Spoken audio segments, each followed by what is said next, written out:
आइए हम इन वचनों को सेकंड पार्ट के अंदर देखते हैं कि परमेश्वर आपके जीवन के अंदर अद्भुत रीति के द्वारा कार्य करे और परमेश्वर की सामर्थ्य इन वचनों के द्वारा आपके जीवन के अंदर अद्भुत रीति के द्वारा और कार्य करने पाए यीशु के सामर्थ्य नाम। धन्यवाद पिता, यीशु के सामर्थ्य नाम। दोनों हैं तो हमारा फल हम देखते हैं कि कैसे हमारे जीवन में आता है, कौन सा फल आता है, कौन सी बातें हम जब करते हैं तो हमारे जीवन में वो फल आता है। तो इसी प्रकार से कुछ उदाहरण हम यहाँ पर देखते हैं। 14 से पढ़ते हैं, दूसरा राजा अध्याय 4 पद हम 14 को देखते हैं। फिर उसने कहा कि तो इसके लिए क्या किया जाए? गेहजी ने उत्तर दिया कि निश्चय उसके कोई लड़का नहीं है और उसका पति बूढ़ा है। इसको मैं थोड़ा विस्तार से बता देता हूँ पहले वचन से ही। एक एलिसा था, मतलब नबी था, वो एक रास्ते से जाता था। तो उस रास्ते से जब जाता था तो एक लेडीज थी, उसने क्या किया, उसको खाना खुना देना, पानी पीना, वो जब बैठता था उसके घर के अंदर, घर के पास में, तो उसको खाना पीना खिलाती थी। ठीक है। तो दिन प्रतिदिन ऐसा हुआ कि उस लेडीज ने क्या सोचा कि उसके अंदर परमेश्वर ने बात डाली कि इसके लिए एक मकान बना, और मकान बनाने के द्वारा जब भी इधर से आता है तो इस मकान के अंदर वो विश्राम करके और फिर आगे को जाए। ठीक है। तो ऐसे ऐसे करते कुछ समय निकल गया। जब एलिसा को ऐसा पता हुआ कि इसको कुछ आवश्यकता है या परमेश्वर ने उनके जीवन के अंदर बातें डाली, तो वह अपने शिष्य को कहता, गेहजी इनको पूछ कि इनको क्या आवश्यकता है, इसने हमारे लिए इतना कष्ट किया है, तो इनको पूछो कि ये कैसी क्या चाहती है हमसे। तो उसने कहा, मतलब एलिसा ने कहा कि तुम्हारी मुलाकात राजा से करवा दें। उसने कहा नहीं, मैं अपने लोगों में अच्छी हूँ, उस लेडीज ने कहा। फिर गेहजी ने उसकी जांच पड़ताल निकाली तो उसने पता लगा कि इसको लड़का नहीं है। फिर गेहजी ने एलिसा को कहा कि हे प्रभु, इसके लड़का नहीं है। ठीक है। तो यहाँ उसके आगे की स्टोरी मैं आपको बताता हूँ, 15 को बताता हूँ। उसने कहा कि उसको बुला ले, और जब उसने उसको बुला लिया तब वह द्वार में खड़ी हुई, मतलब जो सुनेमिन स्त्री थी वह द्वार पे खड़ी हो गई। तब उसने कहा कि वसंत ऋतु में दिन पूरे होने पर तू एक बेटा छाती से लगाएगी। मतलब एलिसा उस स्त्री को बोलता है चीजें। तो वहां पर वह स्त्री कहती है कि स्त्री ने कहा, हे मेरे प्रभु, हे परमेश्वर के भक्त, ऐसा नहीं, अपनी दासी को धोखा न दे। तो वहां पर वो कहती है कि तू अपनी दासी को धोखा न दे, क्योंकि उसे पता था कि मेरा पति बूढ़ा हो चुका है, तो ये बातें असंभव है मेरे लिए। ठीक है। लेकिन फिर भी वह कह रहे कि तेरी दासी को धोखा न दे। ठीक है। आगे कहता है कि स्त्री को, मतलब उसके बताने के मुताबिक एलिसा ये चीजें बताकर वहां से निकल चुका था। जो समय उसने दिया था वो समय आने के द्वारा उसके अंदर क्या हुआ, स्त्री को जब गर्भ रहा और वसंत ऋतु का जो समय एलिसा ने उसे कहा था, उसी समय जब दिन पूरे हुए तब उसके पुत्र उत्पन्न हुआ। 18 के अंदर कहता है, जब लड़का बड़ा हो गया तब एक दिन वह अपने पिता के पास लव लेने वालों के निकट गया, और उसने अपने पिता की से कहा कि हाय मेरा सर, हाय मेरा सर। तब पिता ने अपने सेवक से कहा कि इसको उसकी माता के पास ले जा। 20 के अंदर कहता है कि वह उसे उठाकर उसकी माता के पास ले गया। फिर वह दोपहर तक उसके घुटनों पर बैठा रहा, तब वह मर गया। तब उसने चढ़कर उसको परमेश्वर के भगत की खाट पर लेटा दिया। मतलब उस लेडीज ने उस लड़के को उठाकर उस भगत की खाट पर लेटा दिया। कि 22 के अंदर, तब उसने अपने पति से पुकार कर कहा कि मेरे पास एक सेवक और एक है, मैं जो बातें बता रहा हूं अब इसमें शुरू होगी। ठीक है। इन बातों को आगे से ध्यान से सुनना कि जो हम बोलते हैं तो हम क्या ऐसे ही बोलते रहते हैं, उन चीजों का उदाहरण नहीं समझ पाते हैं। तो जो अभी आगे वचन बताऊंगा, इन वचनों के अंदर बोलने का हमारा महत्व आपको समझ आएगा। ठीक है। तो यहाँ पर 22 के अंदर, मतलब अध्याय 4 22 पद कहता है कि उसने अपने पति से कहा, पुकार के कहा कि मेरे पास एक सेवक और एक गदही तुरंत भेज दे कि मैं परमेश्वर के भगत के पास यहाँ झटपट से हो आऊं। ठीक है। वो कहती कि मेरे पास एक गधा भेज दे तो मैं परमेश्वर के भगत के पास झटपट से होकर आती हूँ। उसने कहा कि आज तू उसे यहाँ क्यों जाएगी, मतलब उसने पति ने कहा कि आज वहां पर क्यों जा रही है तू। उसने फिर वापस कहा, आज न तो नए चांद है और न विश्राम का दिन है। उसने कहा, कल्याण होगा।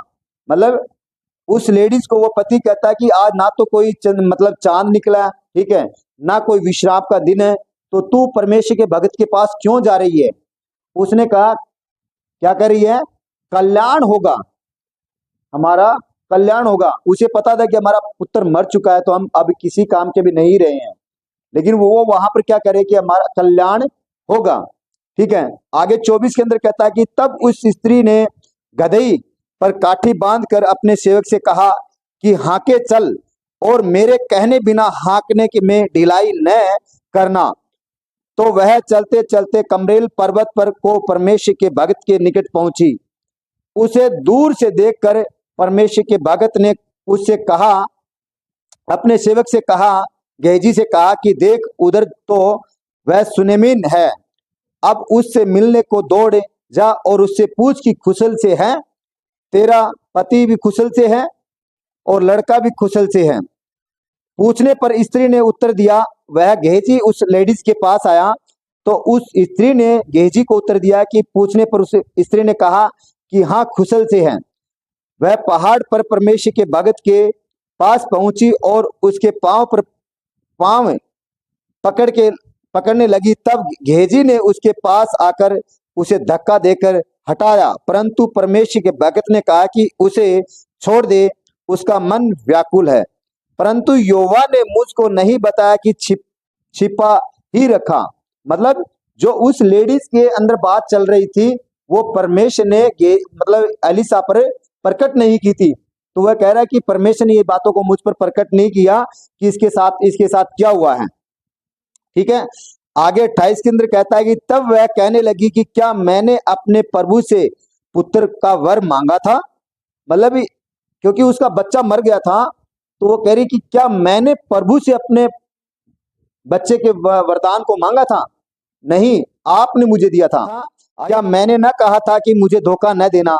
मतलब वहां पर कह रही है कि मैंने तुझे नहीं कहा था कि तू मुझे धोखा मत देना।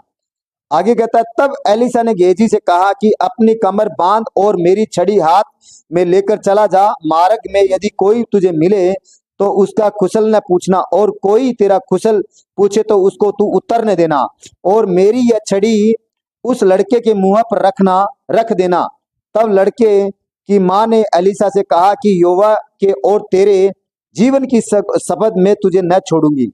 इसलिए वह उठकर उसके पीछे पीछे चला, और उसने पहले पहुंचकर गेहजी ने छड़ी को उस लड़के के मुंह पर रखा, परंतु कोई शब्द न सुन पड़ा और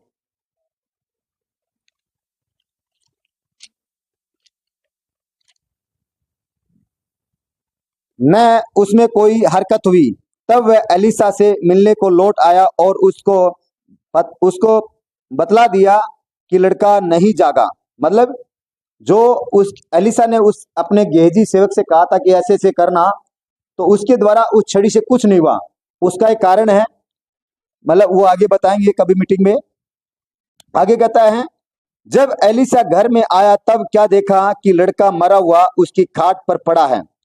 तब उसने अकेले भीतर जाकर द्वार बंद कर किया और यहोवा से प्रार्थना की। तब वह चढ़कर लड़के पर इस रीति से लेट गया कि अपना मुंह उसके मुंह से और अपनी आंखें उसकी आंखों से और अपने हाथ उसके हाथों से मिला दिए, और वह लड़के पर पसर गया। तब लड़के की देह गर्म होने लगी। तब वह उसे छोड़कर घर में इधर उधर टहलने लगा और फिर चढ़कर लड़के पर तब लड़के ने 7 बार छींका और अपनी आंखें खोली। तो मतलब यहाँ पर कह रहा है कि उस लड़के पर, मतलब एलिसा ने एक बार जब लेटा तो उसकी मतलब शरीर उसका ठंडा हो गया था, वो गर्म हुआ।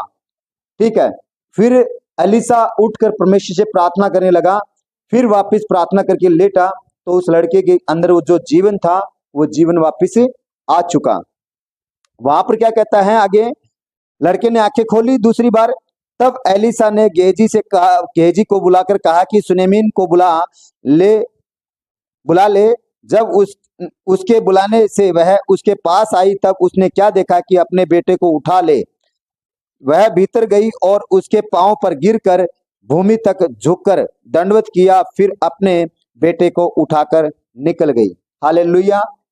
तो यहाँ पर हम क्या देखते हैं कि यहाँ पर कुछ अपने मुंह के शब्दों का महत्व देखते हैं, क्योंकि उस लेडीज को पता था कि अगर मैं अपने मुंह से अगर मेरे बेटे का अंगीकार करूंगी, मेरा बेटा मर चुका है, तो वो मेरे लिए नहीं जिएगा। ठीक है, वो यही बार बार कहती रही, अपने पति को भी कहा कि हाँ सब कुशल से है, उसे भी नहीं कहा कि मेरा बच्चा मर चुका है। ठीक है, और गेहजी ने जब उसे आके उन्हें पूछा कि तेरा पति कुशल, हाँ कुशल से है, तेरा बेटा कुशल से, सब कुछ कुशल से है, लेकिन वो जब परमेश्वर के भक्त के पास जाकर उसके पाँव में गिरी, तब भी ये नहीं कहा कि मेरा बेटा मर चुका है। तब भी वो यही करी कि क्या मैंने तुझसे पुत्र का वर मांगा था? मैंने तुझे कहा था कि धोखा मत देना। ठीक है, उसने अपने शब्दों से एक भी शब्द मतलब नेगेटिव नहीं कहा था, तब वो लड़का जीवित हो गया था। ऐसे हम शब्द अगर भविष्य मतलब बाइबल के अंदर बहुत देखते हैं। प्रभु यीशु मसीह ने एक लड़की को मतलब वो मरी थी, 12 साल की थी, मर गई थी, लेकिन प्रभु यीशु मसीह कहता है ये मरी भी नहीं है, मतलब सो रही है।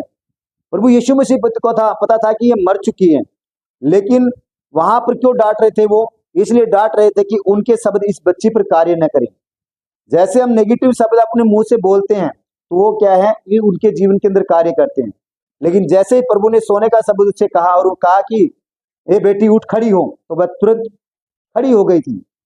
तो इसीलिए हमें अपने जीवन के अंदर जो भी शब्द बोलना है तोलकर और समझकर बोलना है, ताकि वो शब्द हमारे जीवन में क्या कर रहा है। ठीक है, तो इसीलिए हम कुछ वचनों को और देखते हैं। जैसे क्योंकि जो लोग अपने इस जीव को अगर काबू में करते हैं, वश में ला सकते हैं, तो वो एक ही चीज हमारे जीवन के अंदर, वो परमेश्वर का उद्धार है, जो हमें उद्धार देता है। उसी उद्धार के द्वारा हम इस जीव को वश में ला सकते हैं, अन्यथा ये चीजें हमारे से वश में नहीं होगी, किसी से वश में नहीं होगी। ये हम देखते हैं कुछ वचनों को, रोमियो अध्याय 10 और पद 9 और 10 को हम देखते हैं। निकाल लिया कि यदि तू अपने मुंह से यीशु को प्रभु जानकर अंगीकार करे और अपने मन में विश्वास करे कि परमेश्वर ने उसे मरे हुओं में से जिलाया है, तो तू निश्चय उद्धार पाएगा। ठीक है, तो हालेलुया। तो जब हम हमारे इस जीव को वश में करने वाली क्या चीज है? हमारा उद्धार है। अगर जब हम उद्धार नहीं प्राप्त करेंगे तो इस जीव को वश में नहीं कर सकते हम। इसे वश में करने वाला एक ही चीज है, प्रभु यीशु मसीह का आत्मा। तो यहाँ पर कह रहा है जब तक हम उसका अंगीकार नहीं करेंगे, उसको बार बार घोषणा नहीं की कि प्रभु यीशु तू हमारे पापों के लिए मारा गया और हमारे द्वारा क्रूस पर चढ़ा गया, लेकिन तेरे मार खाने से हम लोग क्या हुए? चंगे हो गए। तो यहाँ पर कह रहा है कि प्रभु जान कर अंगीकार कर और अपने मन में विश्वास कर कि परमेश्वर ने उसे मरे हुओं में से जिलाया, तो तू निश्चय उद्धार पाएगा। जब प्रभु यीशु मसीह, हमें विश्वास यही करना है कि प्रभु यीशु ने हमारे लिए क्रूस पर बलिदान दिया, हमारे लिए वो गाड़ा गया, लेकिन जब वो जिलाया गया तो वो किस लिए जिलाया गया? वो हमारे उद्धार के लिए जिलाया गया, ताकि हम उसके लहू के द्वारा वो जीवन को प्राप्त करें।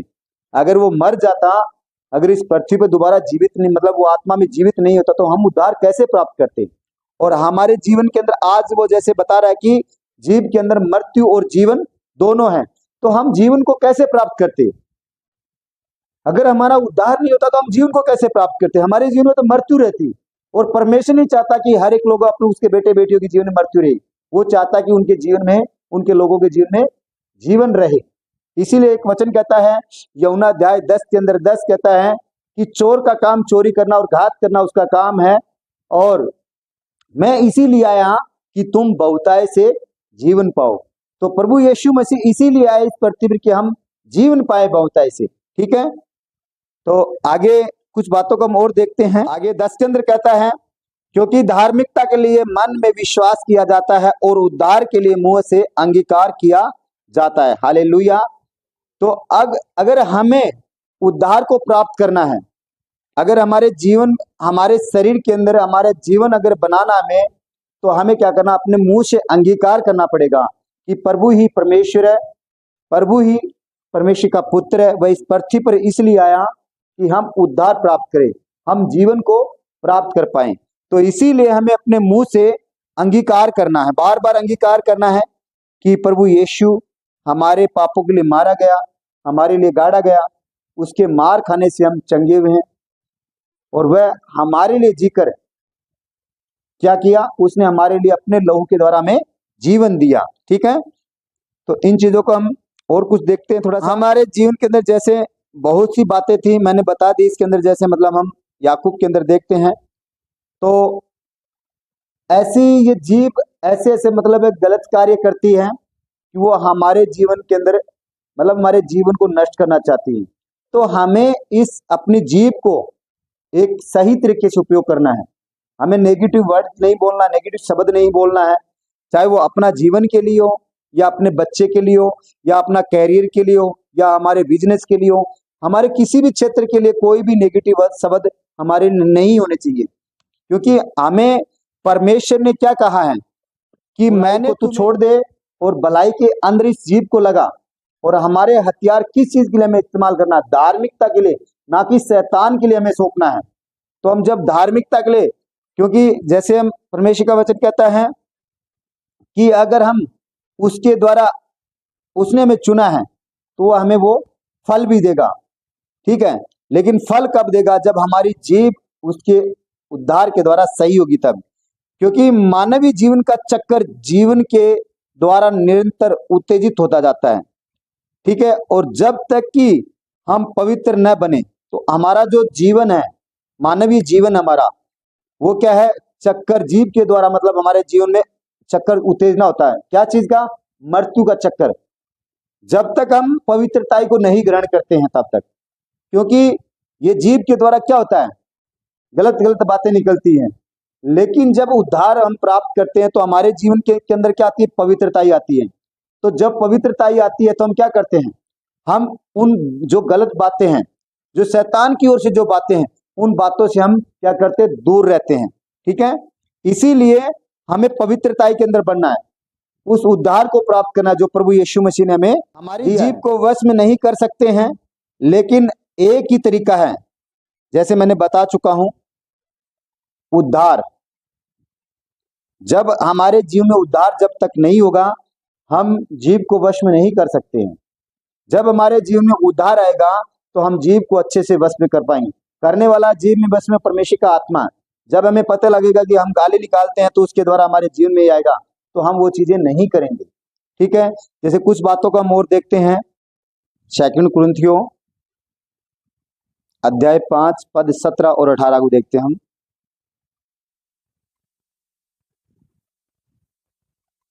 दो सौ 39 नंबर पेज 249।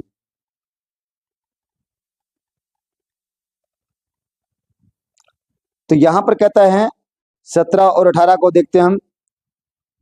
2 कुरिन्थियों अध्याय 5 पद 17 और 18 को देखते हैं।